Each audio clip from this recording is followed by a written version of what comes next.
예수님께서는 갈릴리를 떠나서 북쪽 두로와 시돈 지방으로 가셨습니다. 두로와 시돈은 지중해 연안에 있는 도시들입니다. 당시 유대인들은 이 지역을 이방 지역으로 간주하고 있었습니다. 예수님께서도 이곳들에 대해서 이미 언급하신 바가 있습니다. 앞부분에 있는 11장입니다. 20절부터 22절까지의 말씀을 보면 고라신과 벳세다에 대해서 화 있을진저 하고 화를 선언하셨습니다. 그 두 곳은 예수님께서 가장 많은 권능을 행하신 고을들이었어요. 예수님께서는 그 권능을 보고 깨달아서 그들이 회개에 이르기를 원하셨던 것이죠. 하지만 그곳 사람들은 회개하지 않았습니다. 예수님께서 그들을 책망하시는데 이렇게 말씀해요.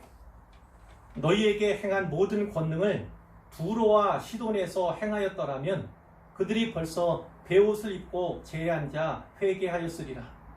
심판날에 두로와 시돈이 너희보다 견디기 쉬우리라. 이렇게 말씀을 하셨습니다. 이 말씀을 해석해 보자면 두로와 시돈 사람들은 회개가 어려운 사람들이다 이런 말씀이고요. 심판날에 견디기 힘들 것이다 이런 말씀이기도 합니다. 그런데 예수님께서 지금 그 지역으로 오셨습니다. 그 이유는 아직 명확치 않지요. 예수님은 본문 바로 앞부분 1절부터 20절까지 해서 바리새인들과 논쟁을 하셨어요. 논쟁의 주제는요, 장로들의 전통 그리고 정결에 관해서입니다. 그들이 예수님께 질문을 했죠. 당신의 제자들이 어찌하여 장로들의 전통을 범하니까? 떡 먹을 때 손을 씻지 아니하나이다 이렇게 이야기를 했습니다. 여기 장로들의 전통이라고 나오는데 이거는요 일종의 율법 해설서입니다. 그런데 그 당시에 이 바리새인들은 율법보다 그것을 더 권위 있게 여겼었죠. 이때 예수님께서 무엇이라고 말씀을 하십니까? 너희는 어찌하여 너희의 전통으로 하나님의 계명을 범하느냐? 너희의 전통으로 하나님의 말씀을 폐하는도다 이렇게 말씀을 하셨습니다. 입으로 들어가는 것이 사람을 더럽게 하는 것이 아니라 입에서 나오는 것이 사람을 더럽게 하는 것이니라 이렇게 마지막으로 그들과의 논쟁을 끝내셨지요. 바리새인들이 물러간 뒤에 베드로가 그 비유에 대해서 우리에게 설명해 주십시오 이렇게 예수님께 요청을 했습니다. 예수님이 설명해 주시는데요 이렇게 말씀하죠. 입으로 들어가는 모든 것은 배로 들어가서 뒤로 내버려지는 줄 알지 못하느냐. 입에서 나오는 것들은 마음에서 나오나니 이것이야말로 사람을 더럽게 하느니라. 마음에서 나오는 것은 악한 생각과 살인과 간음과 음란과 도둑질과 거짓 증언과 비방이니 이런 것들이 사람을 더럽게 하는 것이요 씻지 않은 손으로 먹는 것은 사람을 더럽게 하지 못하느니라 이렇게 설명해 주셨습니다. 그러므로 유추해 보건대 아마도 이 바리새인과의 논쟁에서 잠시 벗어나려는 의도로 또 다른 곳으로 가셨던 것이 아닌가, 두로와 시돈으로 가신 것이 아닌가 이렇게 짐작해 볼 수 있습니다. 이렇게 예수님께서 두로와 시돈 지방으로 들어가셨을 때 가나안 여자 하나가 나왔습니다. 두로와 시돈 지방에 거주하는 가나안 여인이라면 이방 여인임이 틀림이 없지요. 그 여자가 그 지경에서 소리질러 말하는 겁니다. 주 다윗의 자손이여 나를 불쌍히 여기소서 이렇게 말하죠. 아마 아주 가까운 거리는 아니었던 것 같습니다. 근처라고는 하지만 소리를 높여야만 의사전달이 가능한 정도의 거리감이 있었던 것 같습니다. 그런데 예수님을 향해서 외치는 소리를 들어보니까 예사롭지가 않아요. 나를 불쌍히 여기소서 이 말은 내게 은혜를 베풀어 주십시오 이 의미이기도 합니다. 이렇게 부르짖는 외침에 간절함이 묻어나오고 있었어요. 그 여인에게는 심각한 문제 상황이 있었습니다. 그녀의 딸이 흉악하게 귀신 들린 겁니다. 흉악하게 귀신 들렸다는 것은 아주 흉악한 귀신에 사로잡혀 있다는 이 말이지요. 생각해 보십시오. 만일 어린 딸이 귀신에 사로잡혀서 그 특유의 모습들 있잖아요.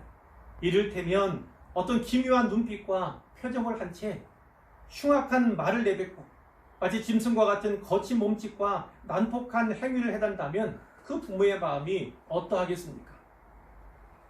예사롭지 않은 건 그뿐만이 아니었어요. 이 여인은 특이하게도 예수님을 다윗의 자손으로 부르고 있습니다. 만일 그 땅에 사는 누군가가 이 여인의 말을 들었다면 저 여자가 지금 무슨 말을 하는 건가 이렇게 이상하게 여겼을 겁니다. 남쪽에 사는 유대인들이 장차 오실 왕을 기다린다 이런 얘기는 들어본 바가 있지만 그것이 우리와 같은 비유대인들, 유대인이 아닌 이방인들과 무슨 상관이 있길래 저렇게 이야기하는가 이렇게 생각을 했을 거예요. 하지만 이 여인은 아마도 계속해서 외쳤을 겁니다. 계속해서 부르짖는다는 것은요, 그 자체만으로도 절실함을 표현하는 것이기도 하지요. 그런데 이상합니다. 예수님이 한 말씀도 대답하지 아니하시는 거예요. 여인이 부르짖는 소리를 듣지 못하셨기 때문일까요? 아니지요. 동행하던 제자들은 그것을 다 들었습니다. 그런데도 예수님은 짐짓 듣지 못하신 척, 못 들은 척 그렇게 하시는 거지요. 발걸음을 멈추지 않으셨고 아무 말씀도 하지 않으셨습니다. 결국 제자들이 그 상황을 참지 못하고 입을 뗍니다. 그 여자가 지금 우리 뒤에서 소리를 지릅니다. 그를 보내소서 이렇게 얘기하죠. 그를 보내소서 이 말이 무슨 뜻일까요? 여인을 쫓아보내자 이런 말씀일까요? 아니면 잘 타일러서 돌려보내자 이 말일까요? 제자들의 말은요 그런 뜻이 아니었을 것입니다. 예수님이 이제까지 그분을 찾아서 그분에게 나온 모든 사람들이요 차별 없이 맞아주셨어요. 모든 사람들의 필요를 다 채워주셨습니다. 온갖 병자들을 치료해 주셨고 귀신 들린 자들을 다 자유케 하셨어요. 제자들은 이러한 사실을 누구보다 가까이에서 누구보다 더 많이 보아온 사람들입니다. 그러므로 제자들의 이 말은 저 여인의 딸이 흉악하게 귀신 들렸다고 합니다. 귀신을 쫓아주고 가시지요. 이런 말로 이해하는 것이 더 낫다고 봅니다. 드디어 예수님께서 입을 여시는데 그 말씀이 또 뜻밖의 말씀이에요. 나는 이스라엘 집에 잃어버린 양 외에는 다른 데로 보내심을 받지 아니하였노라. 이스라엘 집에 잃어버린 양이 누굽니까? 바로 유대인들이죠. 그들 외에는 다른 데로 이방 지역으로 이방인들에게로 보내심을 받지 아니하였다. 예수님께서 이렇게 말씀을 하신 겁니다. 그렇다면 이 말씀의 의미가 무엇일까요? 거절이죠. 거절. 표면적으로는 거절의 의미를 담고 있습니다. 예수님은 이 말씀을 동행하던 제자들에게 하셨어요. 그렇다면 제자들이 이 여인에게 소리를 질러서 예수님의 뜻과 대답을 전했습니까? 그렇지 않았지요.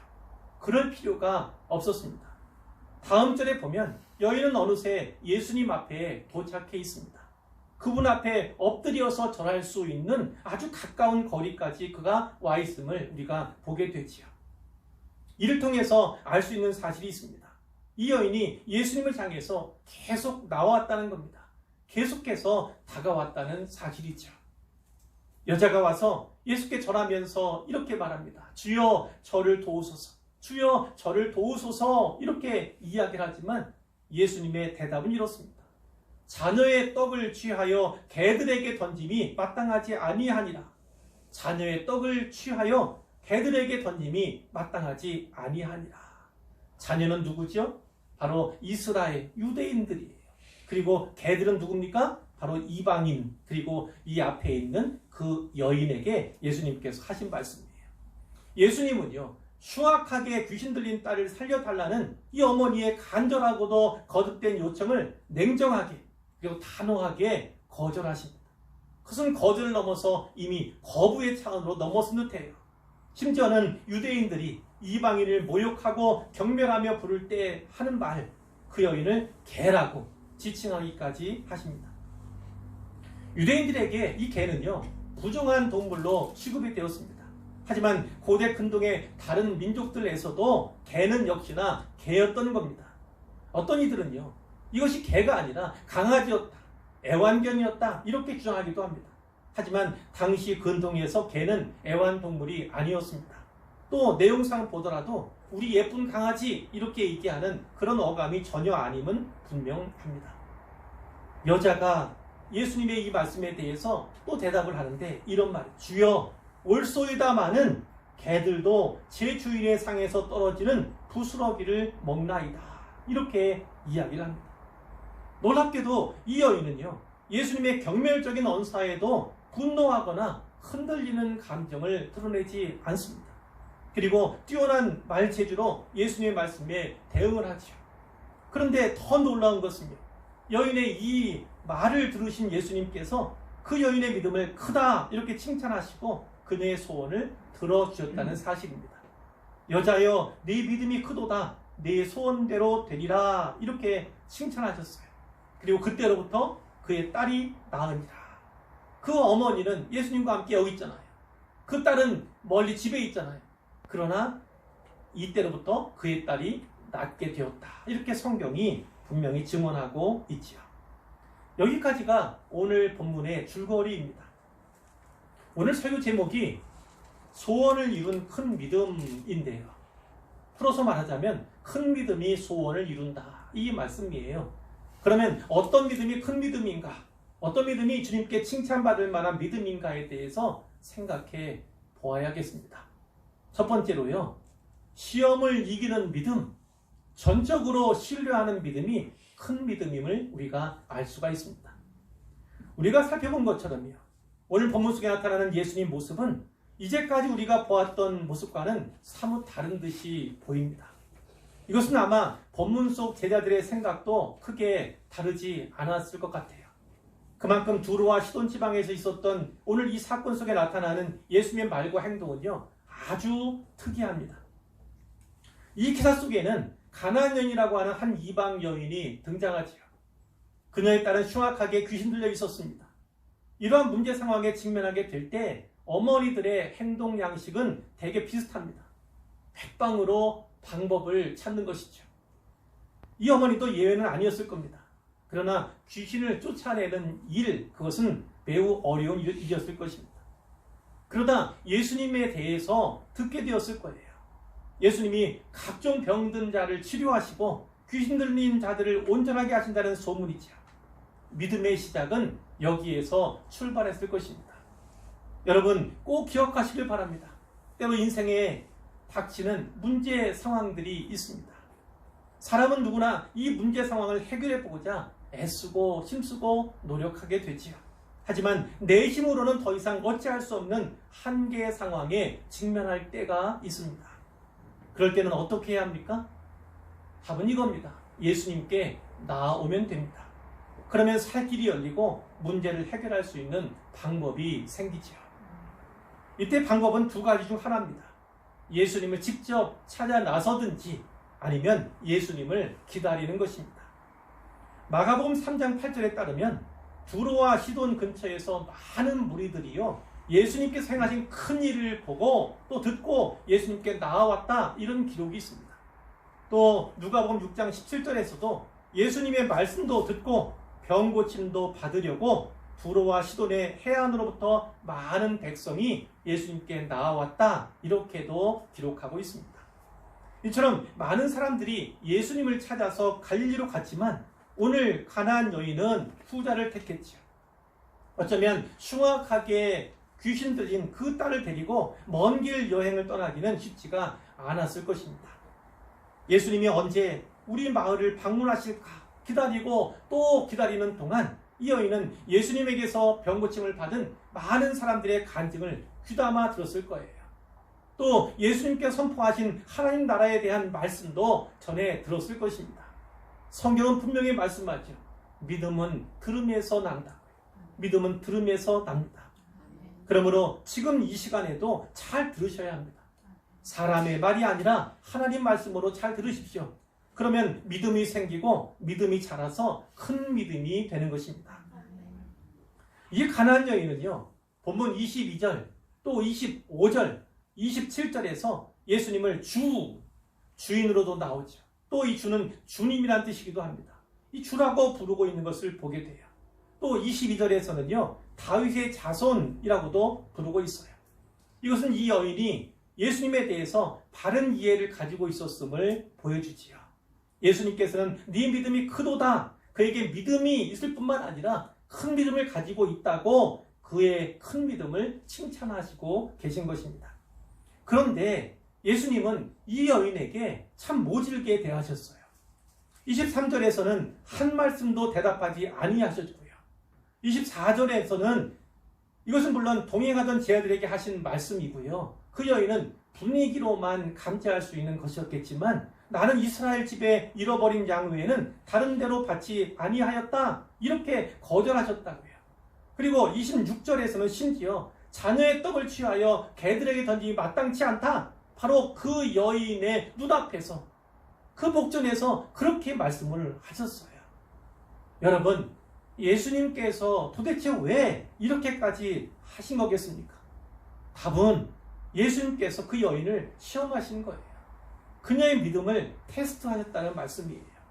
처음에는 침묵의 시험을 하셨어요. 침묵의 시험. 그 다음에는요, 거절의 시험을 하셨습니다. 그리고 마지막으로 거부의 시험을 하셨어요. 그런데 놀랍게도 이 여인은요, 포기하지 않습니다.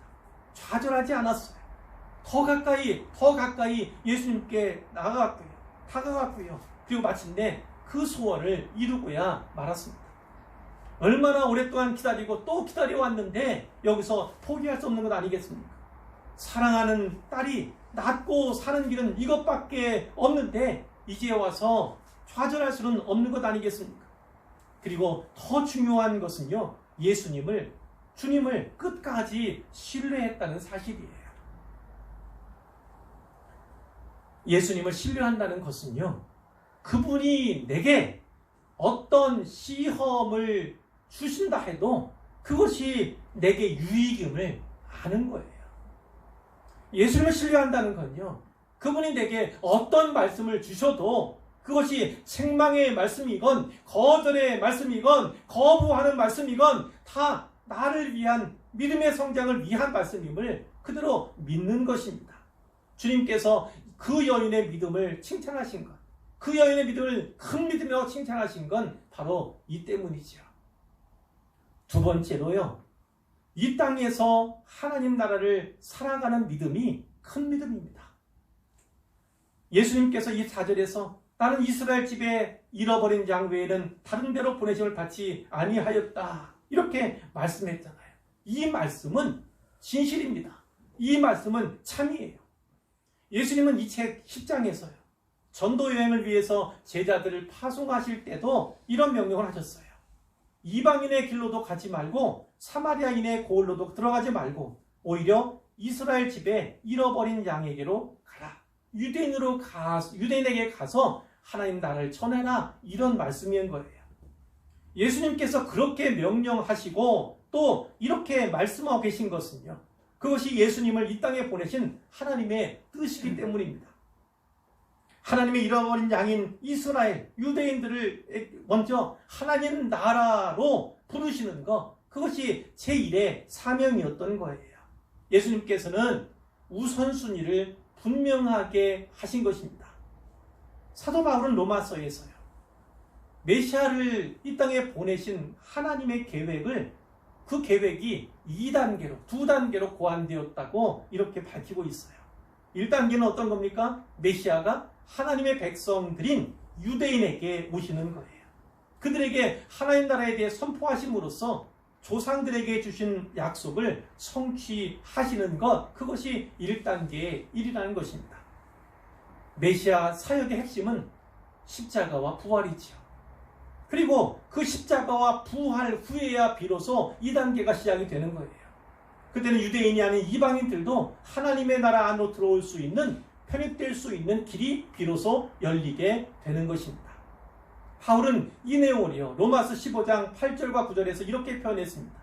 내가 말하노니 그리스도께서 하나님의 진실하심을 위하여 할례의 추종자가 되셨으니 이는 조상들에게 주신 약속들을 견고하게 하시고 이방인들도 그 긍휼하심으로 말미암아 하나님께 영광을 돌리게 하려 하심이라. 이렇게 말씀하고 있습니다. 메시아는 하나님의 진실하심을 나타내시려고 할례받은 사람들의 종이 되셨다, 이런 의미예요. 그분은 할례를 친히 받으셨어요. 그리고 할례받은 자들은 누굽니까? 바로 유대인들이죠. 유대인들에게 종으로 오셨어요. 물론 그분은 왕으로 오셨지만, 하나님의 아들이시고 메시아이지만, 그러나 이 땅에 오셔서는 섬기러 오셨다고, 그 섬김을 다 하셨다고, 자기 목숨을 대속물로 내어 주기까지 섬기는 그런 종이 되신 것이죠. 그 이유가 무엇이었습니까? 바로 조상들에게 주신, 이스라엘의 조상들에게 주신 그 약속들을 확증하시기 위해서 그렇게 하신 거예요. 그리고 그 후에는 이방의 모든 민족들이 하나님의 긍휼하심으로 말미암아 하나님께 찬양과 또 영광을 돌리게 될 것이다. 이것이 사도 바울의 증언인 것입니다. 그러므로 26절에 자녀의 떡을 취하여 개들에게 던짐이 마땅하지 아니하니라, 이 말씀도 이와 같은 하나님의 계획과 하나님의 섭리, 그 맥락에서 이해해야 하는 것이 옳은 것이요. 너희 이방인은 메시아 나라, 하나님 나라의 축복에 참여할 자격이 없다. 예수님이 이 말씀을 하신 것이 아니고, 먼저는 개들, 이방인이 아니라 자녀들, 유대인들이 먼저 배불려야 한다. 그들을 먼저 배불려야 한다. 이 말씀을 예수님께서 하셨다는 거예요. 그렇다면 27절에 있는 이 여인의 말이 있죠. 주여 올소이다마는 개들도 제 주인의 상에서 떨어지는 부스러기를 먹나이다. 이 말은 어떻게 이해할 수 있겠습니까? 개로 불려도 좋다는 거예요. 개로 불려도 좋다는 거예요. 떡을 먹을 자격이 안 되지만 떡 부스러기라도 베풀어 달라는 것입니다. 은혜 받을 만한 자격이 안 되지만 부스러기 은혜라도 저에게 베풀어 달라는 그런 요청을 하고 있는 거예요. 그 부스러기와 같은 작은 은혜만으로도 족하다는 얘기입니다. 그 작은 은혜만, 그 작은 능력만 나눠주셔도 흉악하게 귀신 들린 제 딸이 나을 거라고, 고침받을 거라고, 자유케 될 것이라고 저는 그렇게 믿는다고 예수님께 이렇게 말씀드린 거예요. 이 여인은 자신이 개임을 인정했어요. 자기는 은혜 받을 만한 자격이 없는 자임을 이렇게 실토했습니다. 하지만 개와 같은 저에게도, 개와 같은 이방 여인인 저에게도 부스러기를 먹을 만한 권리는 있다고 이렇게 예수님 앞에 주장을 한 것이죠. 그래서 제가 얼마나 메시아의 축복에, 당신의 축복에 참여하길 원하는가, 그것에 대해서 예수님께 분명하게 밝힌 거예요. 예수님이 유대인의 구원을 위해서 메시아로 이 땅에 오셨지만요, 저와 같은 이방인의 구주도 되어 주십시오, 이렇게 간구하고 있는 것입니다. 하나님 나라가 이방인인 자신에게 아직 합당하지 않지만, 아직은 때가 되지 않았지만 그럼에도 불구하고 지금 제게 은혜를 베풀어 달라고 이렇게 간절하게 기도한 거예요. 요청한 것입니다. 그 결과가 어떻습니까? 가나안 여인은 이 큰 믿음으로 말미암아 소원을 이루었어요. 네 소원대로 되리라. 그의 딸이 흉악한 귀신에게서 자유케 됐겠지요. 이제 온전하게 되었겠지요. 뿐만 아니라 예수님은 이 여인에게 네 믿음이 크도다, 그 큰 믿음에 대해서 칭찬을 하시는데요. 예수님에게 이와 같은 칭찬을 들은 사람은요, 남자, 여자를 다 통틀어서 이 여인이 유일해요. 이 가나안 여인이 유일하다는 것을 우리가 성경을 통해서 알 수가 있고요. 최근에 우리가 다른 복음서에서 백부장 이야기 했잖아요. 백부장 종이 죽을 병에 걸렸어요. 근데 그 백부장이 예수님에게 나와오죠. 근데 직접 나오는 것이 아니라 장로들에게 부탁을 해서. 왜요? 자기는 이방인이니까, 또 역시 마찬가지 은혜 받을 자격이 없는 자이니까 예수님 앞에 나오기가 감당할 수 없다고. 그리고 이 장로들에게 이야기를 듣고 예수님이 그 집으로 향할 때도 또 친구들을 보내서 또 전하게 하죠. 저희 집에 예수님이 들어오시는 것을 저는 감당하지 못하겠다고 이렇게 얘기합니다. 자, 어떤 겁니까? 그의 인격을, 그의 인품이 어떠한가 우리가 살필 수 있었지만 예수님께서는 그것보다 그의 믿음에 대해서 이스라엘에도 이만한 믿음을 가진 자를 보지 못하였다고 이렇게 그 믿음에 대해서 칭찬하는 것을 우리가 보았는데요. 그 종도 어떠했습니까? 예수님께서 멀리 계셨지만 그 집에 아직 강도하지 않으셨지만 그 종이 예수님의 말씀으로 말미암아 깨끗하게 낫게 되는 것, 죽을 병에서 고침받는 사실을 우리가 알게 된 거죠. 그것과 더불어 오늘 이 말씀 속에서도 그에 따른 집에 멀리 있지만 예수님께서 낫게 하시니까, 예수님께서 낫도록 허락하시니까 멀리 집에 있는 그 딸이 귀신에서 자유케 된 사실을 우리가 발견할 수가 있는 것입니다. 사랑하는 성도 여러분, 어렵고 힘들 때 참 많아요. 사회적으로, 또 가정적으로, 때로는 개인적으로도 인생의 위기라고 할 수 있는, 또 고난의 문제 앞에서는 그런 일들이 많이 있죠. 예수 믿는 사람이라고 해서, 예수를 잘 믿는 사람이라고 해서 사실 고난의 문제는 예외가 아닙니다. 자, 그럴 때 오늘 본문에 등장하는 이 가나안 여인처럼요, 소원을 가지고 주님께 나아가시기를 바랍니다. 그리고 끊임없이 기도하고요, 끊임없이 간구하시기를 바라요. 주님께서 때로 침묵으로, 때로 거절로, 또 아니면 겁으로도 우리를 시험할 수 있어요. 여러분의 믿음을 테스트하실 수도 있다는 거예요. 그러나 확실합니다. 내가 욕심을 위해서, 내 정욕으로 쓰기 위해 구하는 것이 아니라면 우리 하나님께서는요, 그 기도에 반드시 응답해 주십니다. 그러니까 포기하지 마시고요, 그러니까 중단하지 마시기를 바랍니다. 주님을 전적으로 신뢰하시고요, 끝까지 신뢰하시기를 바랍니다. 그것이 바로 큰 믿음이고요. 그리고 이 가나안 여인, 이방인으로서 아직 하나님 나라에 편입될 때가 되지 않았지만 그럼에도 불구하고 이 여인은 예수님께 매달리고 끝까지 간구한 나머지 어떤 은혜를 받았습니까? 구원을 얻었고 큰 믿음, 칭찬도 받았잖아요. 우리도 천국 본향을 향해서 나아가는 사람들이에요. 그 천국, 우리가 가야 할 천국 본향은 아직 다가오지 않고 이루어지지 않았습니다. 그러나 이루어진 천국, 이루어진 하나님 나라도 있어요. 하나님 나라는 이미, 그리고 그러나 아직 이 사이에 있습니다. 아직 이루어지지 않은 하늘 천국이 남아있지만 이미 우리 안에 이루어진 천국도 있다는 사실을 꼭 기억하시기를 바랍니다. 이 사실을 꼭 기억하시고요, 이 땅에서 하나님 나라의 원리와 질서와 복과 가치관에 대해서 더 깊이 묵상하시고요, 그 원리와 그 질서와 그 복과 그 가치관에 맞게 살아가시기를 부탁을 드립니다. 그러면 주님을 많이 닮게 되고요, 좀 더 주님과 가까이 하는 삶을 살게 되고요, 자연히 천국은 준비되는 것이고 이 땅에서의 삶은 풍성하게 되는 것이죠.